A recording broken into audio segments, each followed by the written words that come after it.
Good morning.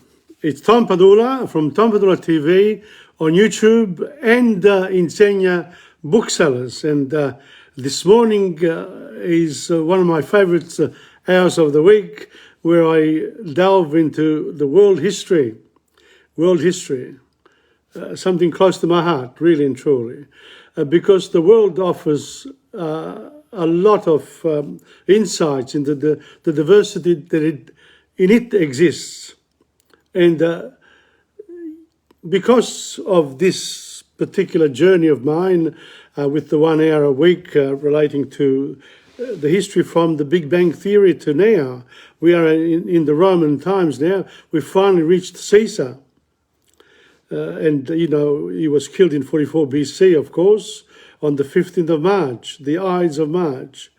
And Caesar was is one of the great historical figures, really and truly, because he managed to consolidate Roman Empire, the Roman Empire. And of course, as a result of that, the Romans were so grateful to him that he got killed. You know, history is just absolutely wonderful. The way it sort of twists and turns, and then after Caesar, there's a bit more fighting, and then we get the great period where Emperor Augusto, you know, began to rule the Roman Empire, and Roman Empire was had all the Mediterranean initially. Then Caesar conquered, went to Britain, to Great Britain, to Britannia at the time, and they also went right to the ends of almost to India. It's in all of North Africa and Middle East. Not a bad system, and they built roads and did all sorts of things. But how can you get interested in history? It's quite simple, really. It's a combination of things. One, if you've never done it before, you can, start watching films relating to history, and then place those films in the context in which they were filmed. In other words, I've been watching Ertugrul Resurrection for quite a while now, relating to the Seljuk and Ottoman empires. And the Seljuk empires I didn't know anything about, but now I'm sort of, quite familiar with it. And then China too, the dynasties of China, and then sort of you go, history is local, as well as has multiplicity of places as well. But really, all history it's at the local level, and then it moves outwards. And then when you look back, some great civilizations just disappear for some reason or other. So it's important to see these twists and turns in the history of the world, in particular areas.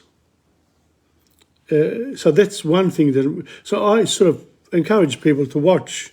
There's a good series on Rome and Caesar on Netflix, as well as other films, whatever. I'm not pushing any platform against others. All platforms are good. If the film is good, then it's a real challenge to get to it wherever it is. And the other thing too, we don't watch many movies about the Chinese dynasties, etc. It's not part of the Western sort of world. But now, as with the rise of China again, these ones here I'm sure they will be made available more and more. So we'll get to China as well. And I've been watching also the Vikings, the men from the north, very tough people, of course. Because you need to be very tough to survive that sort of environment. Now, for some reason, Africa doesn't seem to come up much, except through Egypt. And, the explanation was that the Neolithic era was very successful in Africa, and therefore villages were formed, tribes, and they lived a happy life, I suppose, and that's why greater progress wasn't made. They traded with each other. I don't know how much fighting there was there, but we'll get to that as well. South America is interesting too, because, there you got the Aztecs, the Mayas, and the... See? Even though I know them all, sometimes you forget. It's okay, because when you forget, then eventually it comes to you. And it's not a problem. That's the way the mind works when you try to fit too much into it. So you have to bring it up at the right time. Maybe some of the cells are sort of having problems surviving. It's 11:30, but don't forget, I'm also going to do, today I'm going to do also before the invasion, and of course our friend Banjo Patterson, and I will talk about Henry Lawson this morning. And finally, if I've got time, I'll go to Federazione Lucana briefly for the Dinner Danes that was held at the end of May, and then of course I might complete, if I've got time, I'll complete my filming of the Mornington Peninsula, and this time will be the end of Dramana. I've only got a few more pics from the Dramana 1, 2, and then I'll get to Point Nepean. Very interesting Point Nepean. It's a very interesting area to visit, actually. So here we go. Caesar and the Empire, Roman Britain. Okay, so we got all that under. So we left off that the Romans laid waste Carthage in North Africa. Carthage was renowned for its. It was a big commercial port, and then what's the name? The fight between Hannibal and Scipione. Wasn't him, but Scipione eventually succeeded in the Battle of Zama. Okay, so Rome becomes the mistress of the Mediterranean. I don't know why they called the master of the Mediterranean the mistress. It's like a queen, It's sort of it's the mistress of the Mediterranean. I love it. When you reflect on these names and the way things are tagged. Interesting. Rome was now left without a strong rival, and for the next 100 years or more, her armies conquered country after country until she was the ruler of a broad band of territory completely surrounding the Mediterranean Sea. So all of the Mediterranean Sea, all the surrounding lands, all came under the rule of Rome. And so they were able to establish the preeminence in all countries. But the locals didn't lose their own culture. But they had to live under the laws of the Romans. So you can imagine there was friction there. So you need to have a big army in order to control the local populations, and also you had to be able to manage to govern those provinces with good governors. So, empires are not run like a family. Even though a family could rule over many generations. So let's have a look at the Roman boundaries. Welcome to Beni Locura. Good to see you coming on. The map shows the extent of the Roman. Let me show you the map of Rome. What happened to Rome? Here we are. See that? That's Rome there. And then you've got Italy, Greece, Carthage is just across in the North Africa. You've got Spain, Gaul, which is France, Germany, Asia Minor. Look at that. It extended even further out. But, okay, there's Egypt here. And so there's Cleopatra there, a lot of very interesting characters coming out of this particular period of history. And so I really enjoyed it. I think it was an 8-part series on Netflix. Very gory too, but anyway, all interesting. The map shows you the extent of Roman territory at about 117 AD. 117 AD. That's before Caesar was born, basically. No, after Dominus. No, after Caesar was dead, and this is when Augustus was the emperor. After Augustus. Notice the boundaries formed by the two great rivers, the Rhine and Danube on the north and by the Sahara Desert on the south. Julius Caesar conquers Gaul. Julius Caesar was the man who conquered more land for Rome than any other single military leader. He was possibly the most famous soldier of all time. And he was also a good writer.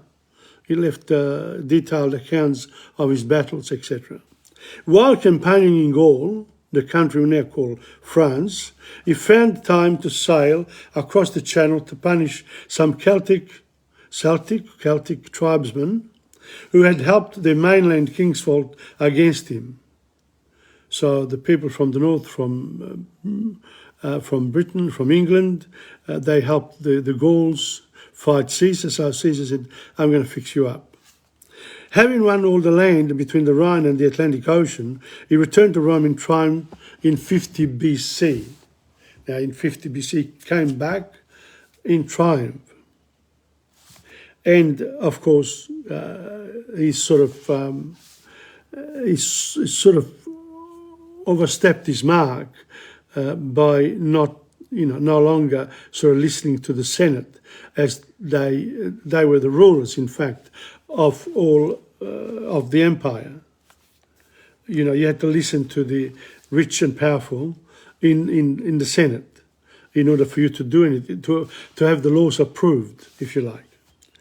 Now, Caesar murdered in 44 BC, so there's a lot more here than meets the eye when it comes to telling the story of Caesar. So a film or the series that they made on Netflix showed just all the details that go into an historical account. Caesar murdered in 44 BC. So popular was he with his troops and with the plebeians of Rome, the people.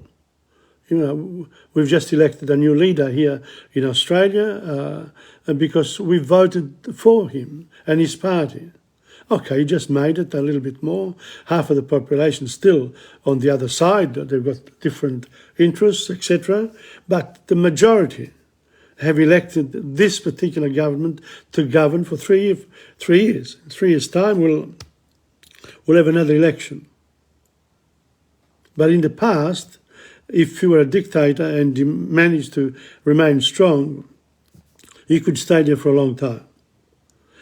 So popular was he with his troops and with the plebeians of Rome that he began to think of overthrowing the Republican government of his own country.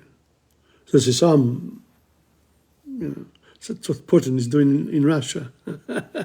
Jinping in China.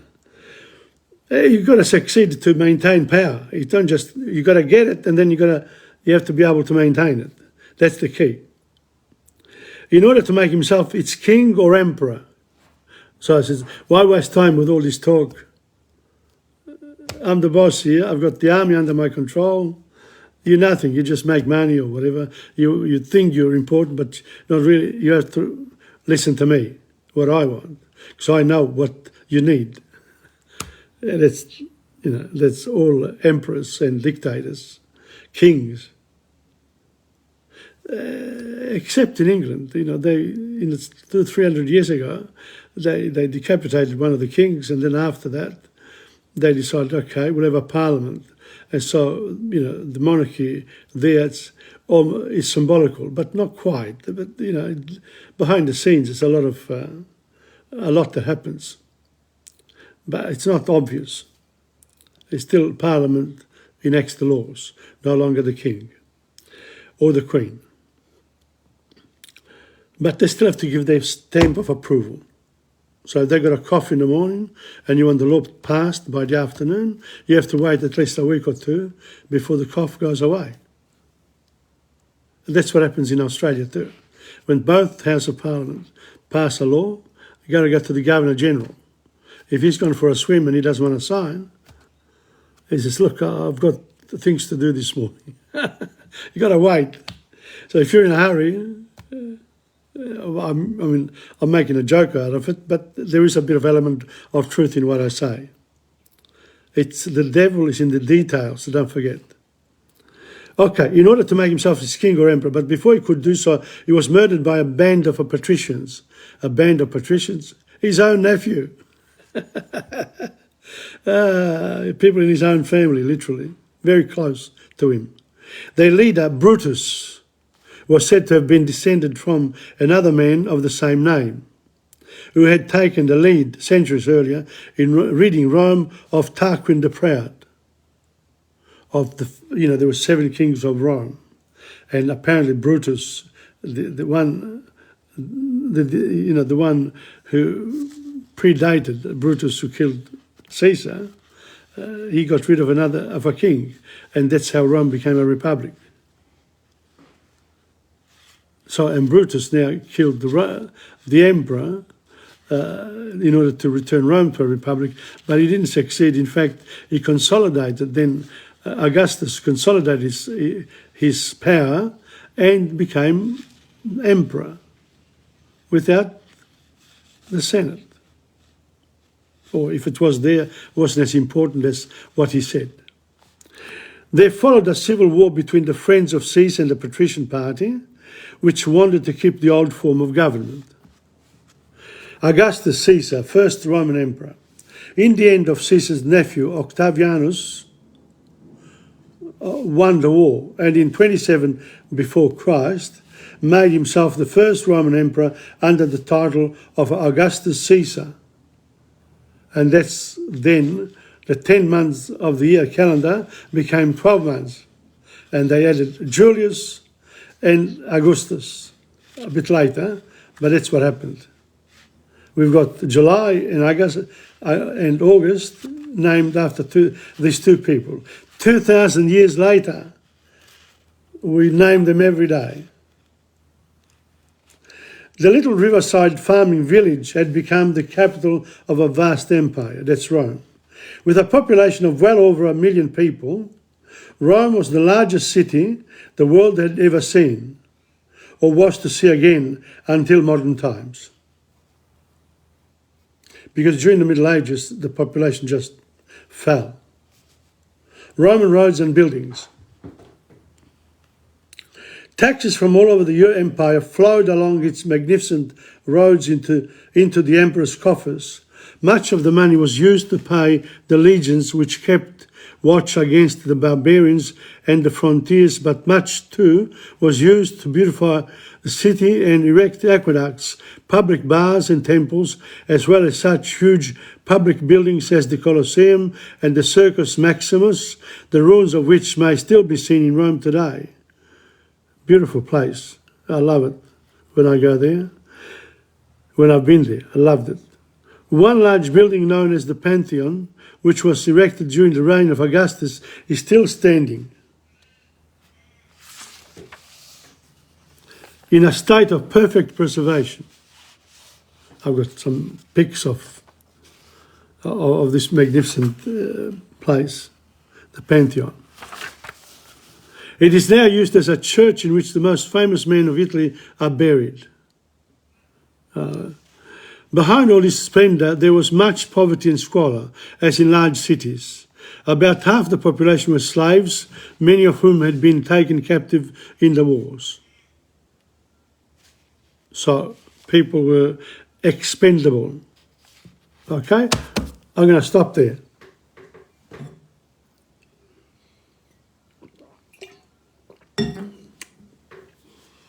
Have a drink, of course, and we're going to go now to another place called China. And we said last time And I'm going to make this useful thing. I'm going to look into it myself so that you can enjoy getting to know China a little bit more. Here we are. Here we are. The regions of China. Let's start at the top here. That's Russia's on the other side. See that? Russia, that black line there, that's Russia. And then the other old Soviet Union republics, Kazakhstan. But this one here in China, Heilongjiang, Jilin, Liaoning, North Korea and South Korea, not part of China. You got there the Yellow Sea, Beijing, Tianjin, Hebei, Shandong, Shaanxi, Henan. This one I can't see this one very well. Hangzhou, and then you got Shanghai there, but it's not a state, is it? I don't know. Anhui, Henan, Hubei, Hunan, Jiangxi, Zhejiang, Fujian, Taiwan, and Shanghai. Taiwan, they considered part of China, but there are disputes there.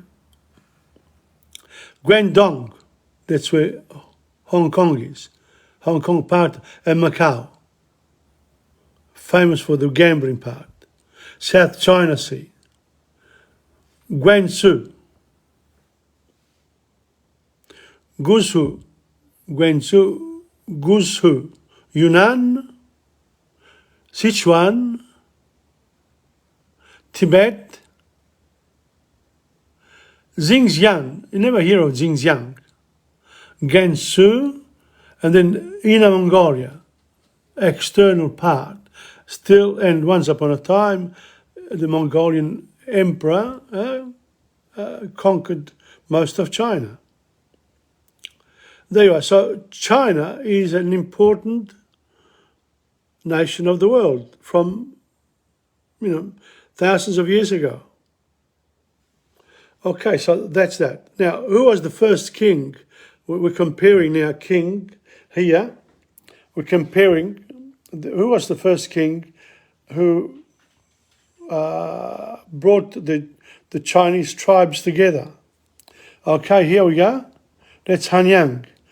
That's the Qin dynasty.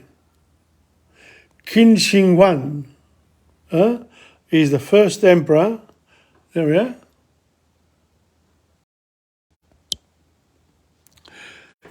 Qin Shi Huang, the first emperor in Chinese history. It was not until 770 BC that the state of Qin came into existence as one of the vassal states in Western China. Later, it emerged as one of the 7 most powerful states in China, assisted by Shang Yang's reform. King Yang Zheng, 259 to 210 BC, embarked on a campaign of expansion. In the space of only 10 years, Qin vanquished the Han, Zhao, Wei, Chu, Yan and Qi tribes, states, if you like, one after another, and united the whole of China in 221 before Christ. Yin Zheng dreamed this power would be continuous and unbroken. He called himself the first emperor of the Qin dynasty, Qin Shi Huang, and his successors would be the second, third, and so forth. Therefore, he is known historically as Qin Shi Huang. Qin Shi Huang enacted a sweeping series of reforms to consolidate his power. The government was presided over by a prime minister. The Yushidafu supervised the bureaucracy, and the Taiwai was commander-in-chief of the army. Notice, bureaucracy and the army. What do we pay for with our taxes? The bureaucracy and the army. That's only a big portion of the budget goes to maintain this power, these people. And people who work in there, they have to follow the rules, otherwise they lose their jobs. Or say in the past they would lose their heads as well. Okay, so they were all appointed and removed by the emperor himself. So they were appointed and removed. So if the emperor woke up one morning and said, "You are not doing the right thing," out you go. And if it was bad enough, boom, head chopped off. Rough times they were. The whole country was divided into 36 prefectures, later increased to more than 40, which were in turn divided into counties. The magistrates of the prefectures and counties were also directly appointed and removed by the emperor. That's where the feudal system in Europe came from. In this way, the emperor could grasp the power to control all of the state. After the unification, Qin Shi Huang expanded the original Qin's laws and orders to the whole country, resulting in a system of unified law. Unified law. That's what we have too with, English law is a very good system as well, based on what's gone on before and what the government enacts at the time. So it's a bit of a mix. And all this comes from history. And we keep on improving it. And we worked out that perhaps the messiest of all of the systems, democracy, is probably the best part, because it gets rid of the people at the top after a period of time.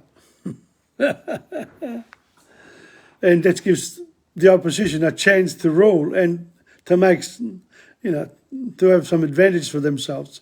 And then we put them out. So we can bring another lot in until power corrupts, and absolute power corrupts absolutely. So politicians, once you've been there for 10 years, get out. Go and do something else. In the Warring States period, linear measures differed from state to state, but not always. If you're good, stay where you are. Qin Shi Huang set fixed standards for length, volume and weight, which propelled the development of the economy. The Qin dynasty also issued a uniform currency.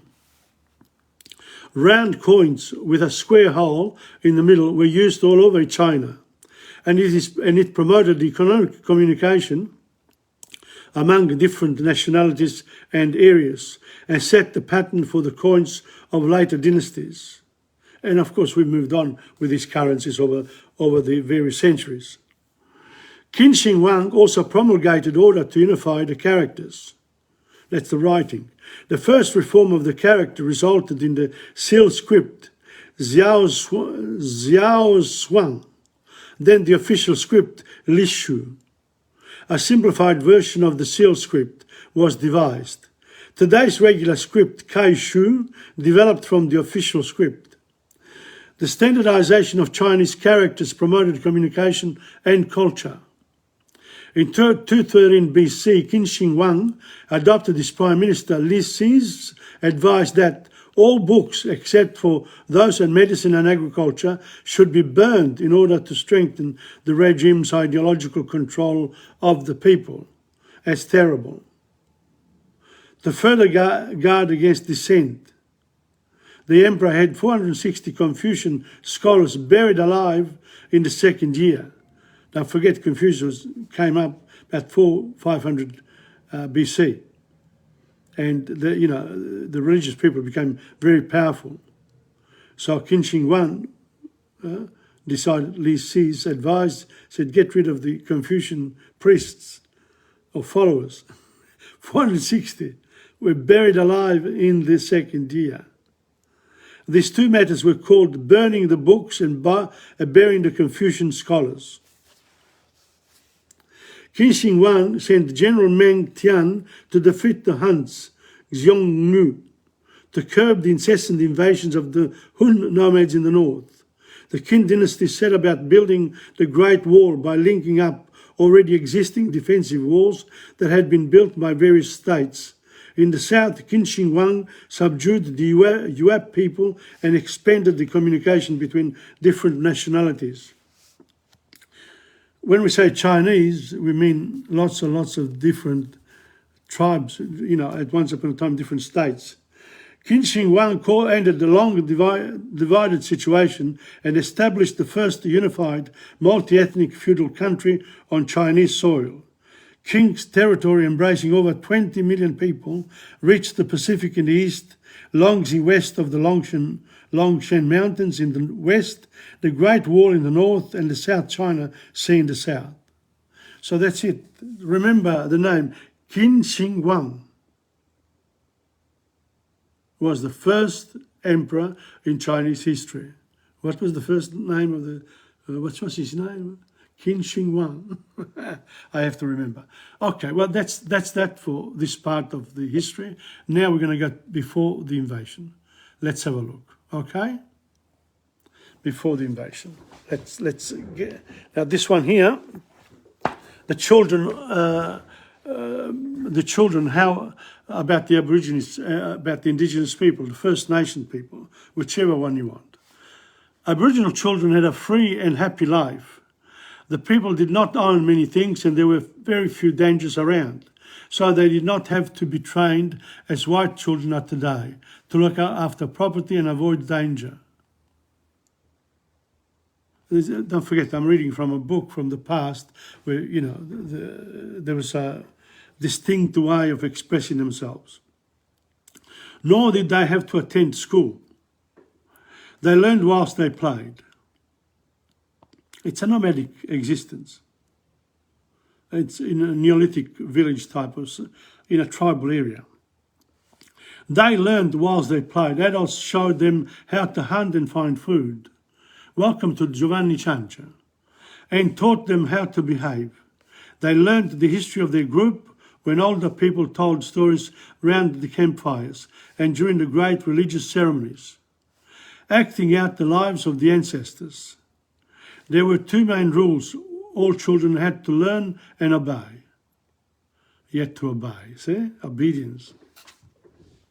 Otherwise you get whacked or things, taken away from you.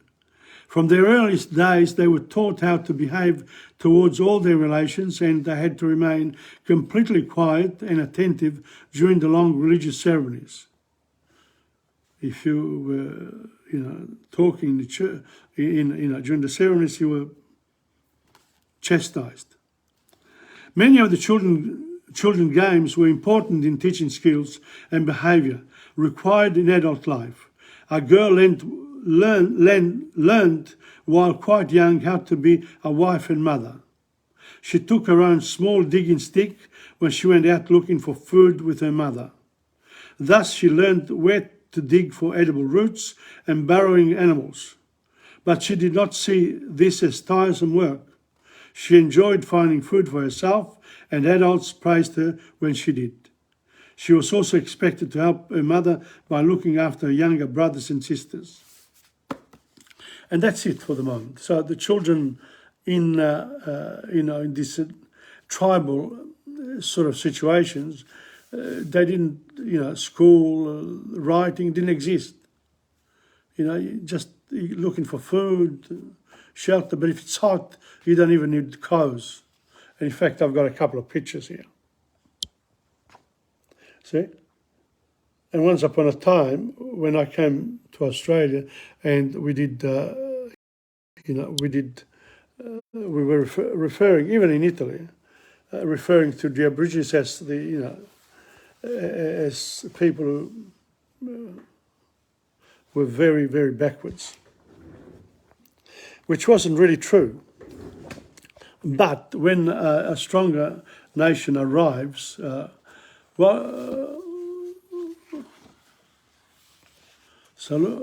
grazie Giovanni. Saludos, un fuerte abrazo. Grazie mille.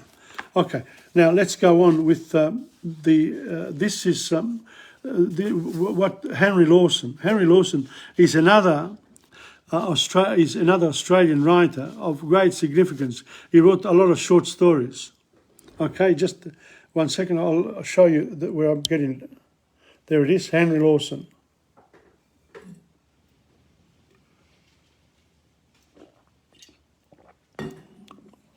And that is 1867, 1922. So he was, what, 33, 22? He died at 55. Too young. Anyway. Henry Lawson, 1867-1922, was born at Grenfell in New South Wales, where his father, a Norwegian sailor, originally Larsen, was unsuccessfully prospecting for gold.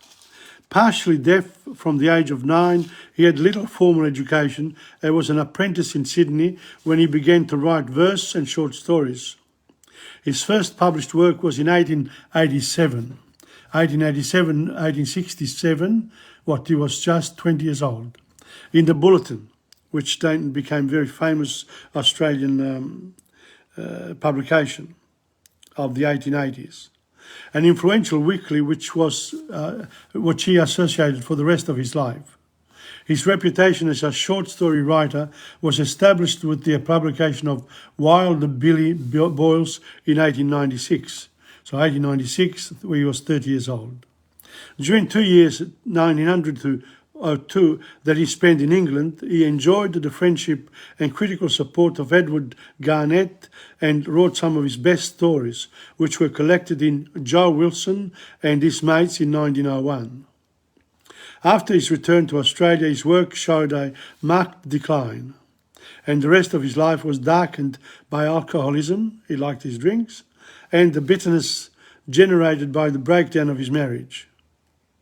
If you're an alcoholic, you probably beat his wife. Yeah. A national figure identified strongly with Australian values, he died in poverty in Sydney, where he was given a state funeral. So there you are. You need to... that's Henry Lawson. Now we're going to go to Benja Patterson. And as I said to you about Benja Patterson, he's known as Benja Patterson. Here, this is the book. A.B. Patterson, okay? So, Over the Range, this is another poem. Little bush maiden, wandering-eyed, played alone in the quick bed dry, in the small green flat on every side, walled in by the Mumbai ranges high. Tell us the tale of your lonely life. Mid the great grey forests that know no change, I never have left my home, she said. I've never been over the Mumbai range. Father and mother are both long dead, and I live with Granny in yon wee place. Where are your father and mother, we said. She puzzled a while with thoughtful face, then a light came into the shy brown eye, and she smiled, for she thought the question strange on a thing so certain. When people die, they go to the country over the range. They're not here, you're over the range, this my world here. And what is this country like, my lass? There are blossoming trees and pretty flowers, and shining creeks where the golden grass is fresh and sweet from the summer showers. They never need work, nor want, nor weep. No troubles can come their hearts to estrange. Some summer night I shall fall asleep and wake in the country over the range. Some summer night I shall fall asleep and I'll be over the range like the parents. Child, you are wise in your simple trust, for the wisest man knows no more than you. Ashes to ashes and dust to dust. Our views by a range are bounded too, but we know that God hath this gift in store, that when we come to the final change, we shall meet with our loved ones gone before to the beautiful country over the range. Well done, Bernard Pole, watching as well. Welcome. We've just done Henry Lawson and Benja Patterson, two great Australian writers of the colonial times. And we also did before the invasion, talking about our Indigenous people, our First Nations people. And then before that, we did China and Caesar. What a collection of things today. Now we're going to go to TomPadula's, what I normally do. But as usual, I might have problems getting back to my, yes, getting back to my computer here. Come on, computer, be good to me. All right? Okay. Just 1 second, and let's see that I can do it properly this time. And if we do, yes. I'm going to take you now to a place called Federazione Lucana, which is a club close to me, and a club formed by people from the region of Italy that I come from, La Basilicata, Lucania. But well and truly, I spent only 15 years there, and I've spent the rest of my life here in Australia, and it's almost, quite a few decades now. So you can never forget the paese where you were born, but you become somebody else over time. So here we go. I started the night here because I said to Angela, when you go to a dinner dance, you need someone else to accompany you. And Angela is so nice to accompany me. Here she is, and we say, what do we say? Dinner dance tonight at the Basilicata Federazione Lucana, from Basilicata night. Yes, it is. And we're going to have a good time. Hopefully. Okay? Yes. All right, let's go. Let's go. And here, my sister and brother-in-law there with Leonardo Santamartino, the secretary. We went to school together in Italy. So, and of course I had to put myself in it. Oh, well, what can you do? And this is, of course, a well set up club. And the food there, if you notice, it's got pepperoni krusky. It's a very, traditional dish from celebrated in Basilicata. There it is. That's the plate, and that's pepperoni krusky. They're called, and this is bacala, a codfish. Very nice, beautiful, and the olives, of course, good olives. I made some, so there you are. And this is, of course, us there, and more of us. And it's a whole table. The waitress said, can we take a pic of all of you? Yes. Where we are. It gives you an idea of the place. My God, how many did she take? Now this is called, this person's name is Joe Di Giacomo, and he's the president of Lucani d'Australia. Okay, so I checked my, with the glasses, got the glare, so there you are, and that's his wife there. And then I interviewed him. How are we going for time? Yeah, I might play a couple of his, we had a nice chat. Here we go. Joe Di Giacomo, Presidente dei Lucani d'Australia. Welcome to TomPadulaTV. It's good to be here. It's good to be here. Yes, and we are in the Federazione Lucana here in Brunswick, and I think it's very honoured to have you here. It's a pleasure. Pleasure. We're trying to get all the associations together. One of our jobs is to be able to bring every regional association to work together for the future and maintain our traditions right across Australia. You're talking about all of the regions? Right across Australia. No, our region in particular. I'm responsible for the Basilicata region. Yeah, Potenza and Matera. All of our region. And I know that you've done a stellar work. You're one of my people because I actually am a teacher of Italian, French and history, and you've run language schools in Sydney. We have. I had my own centre in Sydney. You have your own centres. So I'm very pleased that you are here, perché noi possiamo parlare in tutte e due le lingue. Certo. Perfettamente bene. No? Assolutamente sì. E quindi è una cosa bellissima.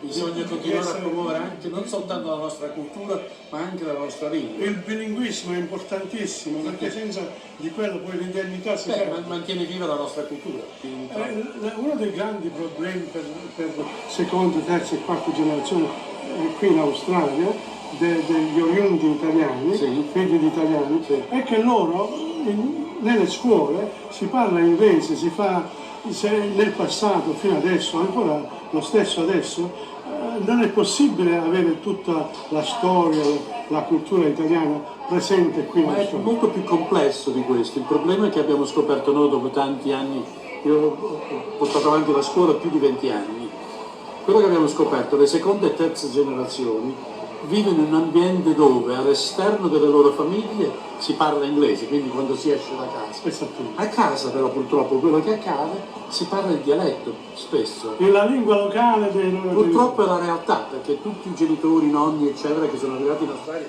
negli anni 50 conoscevano soltanto il dialetto, quindi l'italiano era là, pensavano che parlavano italiano. Io insegno italiano dal 70 e capito. moltissimi insegnanti italiani si intendono della grammatica, però il problema della grammatica è che poi i ragazzi di qua non studiano la grammatica anche dalla parte inglese, nell'inglese un pochettino. È stato un problema, sì, ora sono ritornati di nuovo a farlo ancora un altro anno. Sì. Però esiste anche un altro problema purtroppo, almeno quello che abbiamo scoperto noi a Sydney.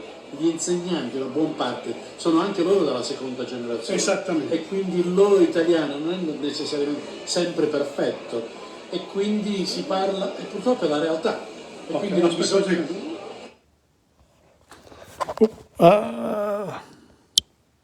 So we talked about language there, and then we continued, of course, because I take them in short bursts.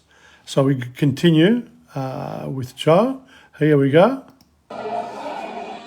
Stavamo parlando già degli insegnanti di italiano che sono nati qua e che hanno imparato l'italiano. Insegnando l'italiano anche loro sono di seconda e terza generazione. Ma come l'insegnante di francese in Italia, di inglese, cioè la stessa cosa, è stato è un po' un problema mondiale. No, è stato proprio un problema qui in Australia, che non abbiamo mai spinto gli insegnanti a fare pratica di lingua italiana mentre gli insegnavano l'italiano. Quindi noi la mia esperienza nelle scuole, mi devi scusare, è che un insegnante di italiano, a volte due insegnanti di italiano, in uno staff del corpo docente di 60 persone, sono isolati, lo so, e non parlano in inglese, so. quindi... Ma infatti una delle cose che avevo proposto io anni fa, sto parlando quasi di 15 anni fa e più, che noi nel mio centro volevo fare dei corsi di italiano per gli insegnanti. Uno dei miei docenti che insegnava all'università no, ma ogni settimana, 2 ore a settimana, per un periodo di 10 settimane. La mia esperienza è che l'insegnante poi è così occupato che non viene. No, non era perché sei interessante dal punto di vista che tu utilizzavi soggetti che loro utilizzavano nelle scuole, quindi diventava anche un modo di prepararsi per i loro compiti. Mentre dalla parte mia, dalla fine degli anni, fine degli anni 60-70, quello che ho scoperto io è che facendo teatro, io ho fatto teatro, il teatro aiuta moltissimo, assolutamente. E poi ci vogliono anche quei viaggi in Italia. Ma li stanno facendo? Sì, ma è poco, perché quello che serve all'insegnante è poco. Quello che serve all'insegnante è praticare le cose spesso. Esattamente. E quindi non fare soltanto corsi, ma anche cultura, eccetera. Quindi noi avevamo creato un programma specifico che utilizzava il curriculum scolastico, ma pure di dare agli insegnanti qualcosa da prepararsi ogni volta. Qui, quello è a Sydney, però negli altri stati tu non puoi avere quella influenza che tu puoi avere nel tuo posto locale. Sì, come a Melbourne, sì. In Melbourne abbiamo sempre avuto moltissimi insegnanti, c'è la radio, è stata sempre molto occupata in queste cose. Poi abbiamo il Covasit, il Globo, cioè ci sono delle istituzioni qua che guardano poi anche ai loro interessi, perché altrimenti... Ma a prescindere da questo, il problema più serio che abbiamo noi, sai qual è? È che normalmente si insegna l'italiano alle scuole elementari, a un certo livello, poi quando arrivano le superiori calano. Noi abbiamo tantissimi ragazzi che fanno l'italiano all'elementare, poi quando si arriva all'anno 10°, 11° e 12°, se abbiamo una cinquantina, siamo troppo. We're touching on some of the, not problems, but some of the observations about the teaching of Italian here in Australia. But anyway, the thing is that everyone's got, opinion, but these are actual factual things that can be done to improve situations all around. Here we go, some more. Voglio rispondere un po' a quello che hai detto riguardo i ragazzi che a scuola non continuano, perché poi ci sono le competizioni dalle altre materie e quindi poi c'è il problema anche dell'impiego. in alcune scuole si riesce a mantenere un certo livello di italiano, poi ci vuole il numero per le classi, è molto complessa la cosa a livello statale, certo, anche nelle scuole cattoliche. Le lingue sono diventate un problema ora nella maggior parte della HSC, però quello che è importante forse da parte nostra, spingere l'idea che un'altra lingua Importante. Molto importante. Ma io sto facendo proprio questo online, su Facebook. Però il punto principale qual è? È che bisogna vedere il curriculum. Non è se tu i ragazzi devono fare le stesse cose che facevano agli E6, non lo fanno più l'italiano. Ma poi cambiano scuola pure. Ma a prescindere da questo, non lo fanno più. E gli insegnanti sono importanti. Se non parlano l'italiano, gli insegnanti delle scuole superiori non serve a niente. Questo è l'altro problema. Ma l'insegnante, io gli insegno francese adesso. Io sono stato a Parigi 3 volte nella mia vita, per 3 giorni. E mi sono laureato in francese all'Università di Melbourne. E adesso insegno all'Università della terza età per il desiderio di parlare il francese di nuovo e di praticarlo. Quindi è sempre un problema, però io non mi posso poi competere con un insegnante che ha abitato in Madrid, non si può. Però come insegnante va bene, perché l'insegnamento generalmente è limitato, è l'individuo che poi deve apprendere la lingua. Però bisogna creare interesse. Ma l'interesse viene anche da loro stessi. Certo. Se ce l'hanno. È ovvio. Esattamente. Allora, so some of the solutions there, the problem that if you don't live in the country and you're learning another language, how do you achieve the fluency of a national speaker? Very difficult, very difficult. Here, the last bit. Tu dicevi che abbiamo fatto una bella conversazione. Col francese e l'italiano, quindi siamo in Europa. L'importante è che continuiamo a spingere la nostra cultura europea e che qui si continui, in Australia in particolare, continuiamo a far capire meglio come la nostra cultura ha dato un contributo enorme alla crescita di questo paese. Il multiculturalismo viene proprio da... Assolutamente. E quindi adesso abbiamo un primo ministro di origine italiana, ma anche irlandese, la mamma irlandese, quindi è albanese. Albanese proprio. Albanese, non albanese, albanese. Va bene. Grazie mille, grazie a te per l'opportunità che mi hai dato di parlare con te e speriamo che ci rivediamo di nuovo. Grazie mille, ciao. Thank you very much. Arrivederci a tutti. Welcome to Angela Imola. Okay, so that was an interview with the Giacomo, president of the Lucani. People come from the Basilicata region in Italy, here in Australia. There are quite a number of them in all the states, and they try to keep, a network, which is great, which is fantastic, really. And now, let me see if I remember correctly, where I have to go now. Next, where do I go next? Hold on. No, not there. Yes, there. What's the date? Okay, hold on. Let me have a look where I am. Oh, yes. No, we don't want that. Screenshots. No, we want something else. We want here, the photos. Okay, so, yes, we go down. Now we go up. 1 second. I'll get to it in a minute. Because last week I went to, if you remember, we stopped in Dromana, right, with the pictures that from my trip in on the Mornington Peninsula, and if I remember correctly, number 46, we said, yes, there it is. I've got it now, and I'll show it to you. This is the Mornington Peninsula here, about an hour and a half drive from Melbourne, and we love it here. There you are. There we are. And we'll start with the water.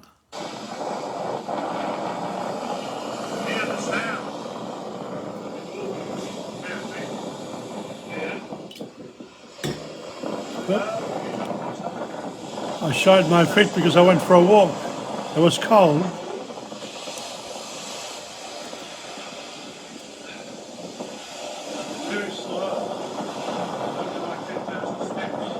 I love it in winter times even. I think that's what I'll do. Even though it's cold, it doesn't matter.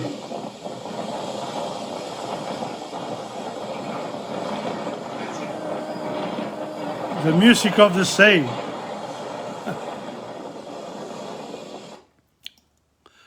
There's more there. One of the tourists was catching the waves with her phone, and that's the walk that I took.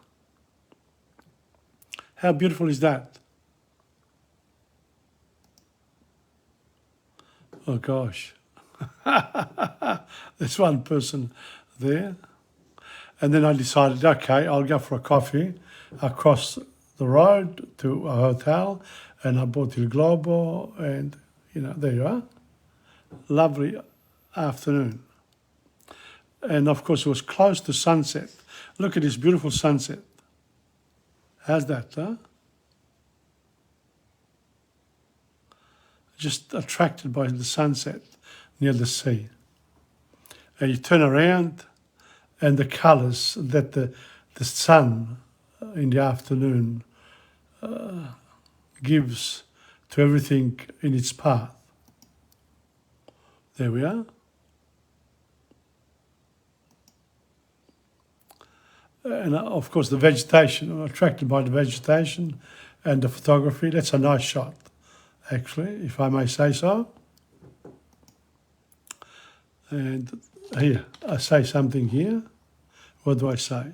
I'm about to experience another sunset here from Pomona. I've just been to the hotel and had a cafe latte or cappuccino, and it was quite nice. So I picked up the Globo and had a few moments to myself there, and it was lovely. And now I'm walking back, ready to go back to the Penn Country Club. There you are. And now I walked back, and there's more here. And this is another spectacular sunset. Look at that. Coming up. Beautiful. And the pier. Look at that. Oh my God. Beautiful experience, this one. This here. I feel very comfortable here in Pomona, looking at. No wonder some people go live there. And the birds. They're enjoying the sunset of the creek.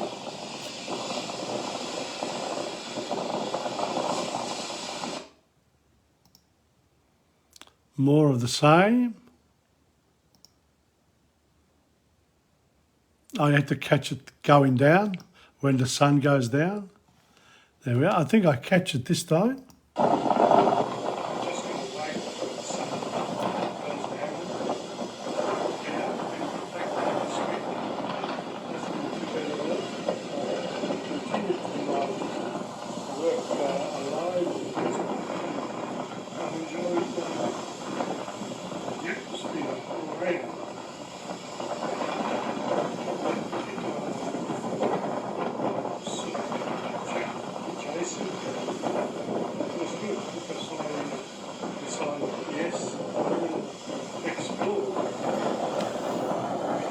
I stayed on it for quite a while because I wanted to catch the actual sun disappearing behind that line there between sky and sea. How beautiful is that?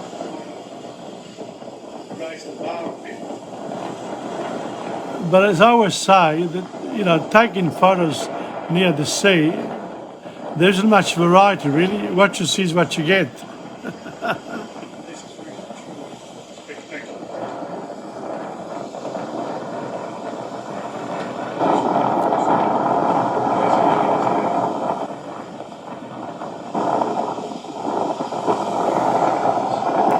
I'm going to shoot you a little bit. Here. See that? And the sun went down. Ah, yes, there it is. Almost there.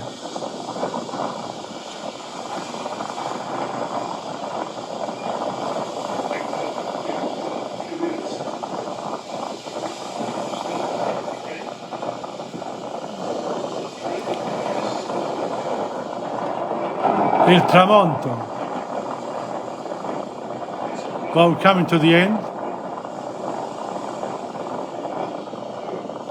Bye-bye, son. That's it. That's it. And the noise too. Here we are. Well, that was a good experience. Filming the sunset. Here in Dramatic. Now, time to go. And I did go. And this another one, or still Dramatic up here. Now this is the next day at Point Nepean. I drove from there to Point Nepean. And there you get this, this Point Nepean was built in the early part of the 19th century to protect the people who colonised Victoria. And this is a bit of the history. Welcome to Point Nepean National Park. And that's the map that they provide. There is this, see? Gunner's Cottage, Quarantine, Observatory Point, the barracks, Eagles Point, etc. Okay? And that's the bus that I caught down, because you could walk, but it would take a couple of hours. Didn't have the time. And Gunner's Cottage here is the starting point for many visitors exploring the southern section. There you are. More information, more maps of how to get there, etc. Gunner's Cottage.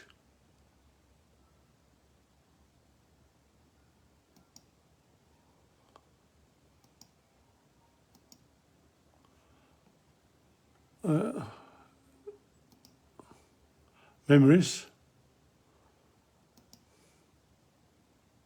Park the car. There were many people. Walter Pisterman Heritage Walk, Observatory Point, Fort Nepean.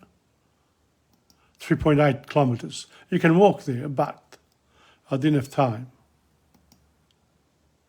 And that's the toilet, believe it or not. How cute is that? There are two of them, male and female, on the other side. That's one of the paths going down. And this is the bus driver. It was very nice to me. Yes. And, Andrew's a nice bloke. This is Andrew too. He's taking him down to the pier. Fantastic. We had to pay $8 to go down. And what's happening here is that the government is spending all this money and they penny pinching. Andrew should be paid a good wage by the government. That's right. That's my point. And it's election time, maybe they'll take it up. Maybe. No worries. Where do you guys want to go? Do you want to go back up to the... We're going to go back to Oh, okay, oh, fair enough, yeah, no worries. Oh, here we are. Yeah, the whole drive down to the bend. I never thought this was possible.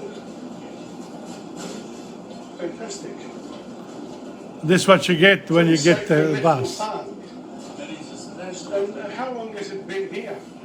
Well, it's 1870, there's all sorts of... From 1870? 1870, they've been moving down here, building tunnels and things up the top, which is when you get off and you have a look. There's a tunnel there as well. There's tunnels and cannons and all sorts of stuff from the World War I. And in 1870 they thought the Russians were going to come and invade us, so they... The Russians? They sent... They might be coming now. No, you never know. Well, so we've got protection here after the field. And Point Nepean. That's not bad. Not bad at all. And then Harold Holt decided to have a swim and he drowned here. And that's Sugar Beach just around the corner, you know? That's right. Okay. Well, Harold Holt, like they've been saying hello to us, spiritually speaking. Yes, that's it. Oh, this is beautiful here. I didn't expect to, oh, look at that. I didn't expect to be able to do this today. No, that's fine. Yeah, well, and also Andrew, he's a good bloke, my son too. Yes, what does he do for a living? He's in music, DJing, Oh, okay. his own, his own studio, all that sort of thing. Very nice. And he's very good, with his physical maintenance. Oh, that's Shelby Beach. No. Yeah, that's Shelby Beach just here. That's where the Harold Hock Memorial is, just here. Here. Let me take a minute. That's Harold Holt's Memorial, and we'll visit that later. We'll stop on the way back, but I'll pick up after lunch. I've got a history. I've got a history. 1967, I still remember it. Yeah, I was just born. I was about 3. I just arrived from Italy in 1963. Wow. So by that time, 67, I was doing the trick. Oh, okay, yeah. Not bad, huh? Very good.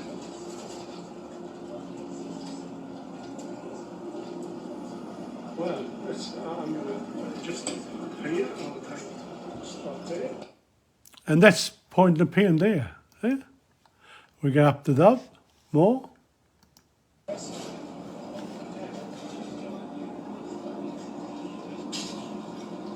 And this one, what's this hill called? This is Eagle's Nest.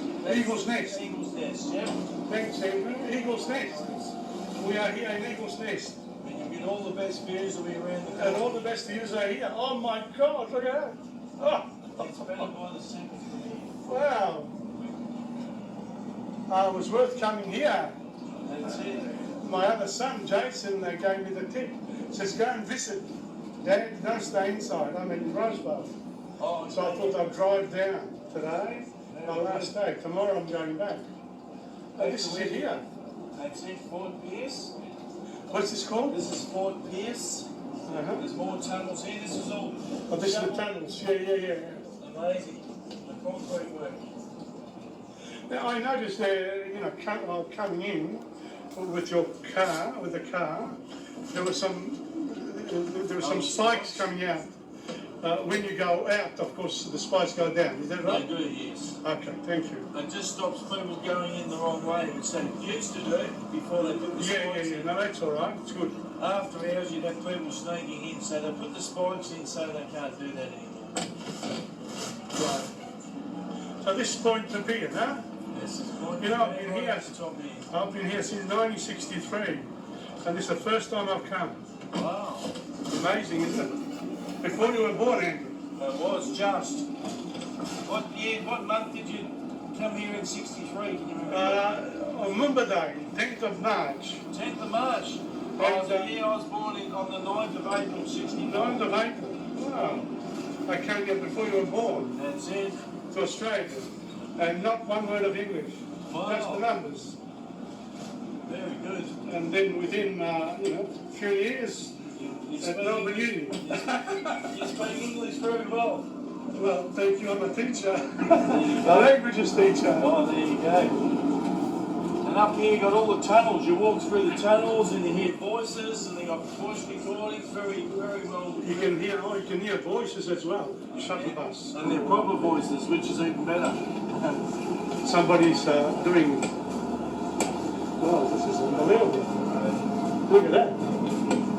There we go. And I'll be back in 1:45. You'll spend an hour here easy. 1 hour, for sure. There's tunnels, and go round to the right round here, because that's the quickest way. And well, we're that's right. the easiest way. This is Not Point walking Nepean. upstairs. This is Point Wow. Nepean, yep. Amazing. I'll just turn the bus around and I'll let you off. Okay. Well, thank you, Andrew. You've been an absolutely wonderful person. No worries. There When you come go. back, I look forward to keeping the conversation We'll going. see if we can find Harold on the way back. Thank you very much. No worries. Well, that's a good point to stop.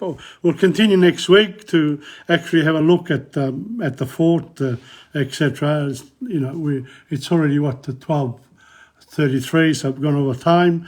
Thank you very much for this morning. I've enjoyed it again. It's a wonderful, it's wonderful to have program 37 behind me.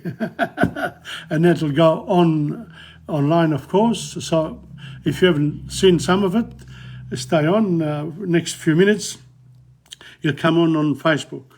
Okay, ciao from TomPadulaTV on YouTube and the Insegna Booksellers. Until next time.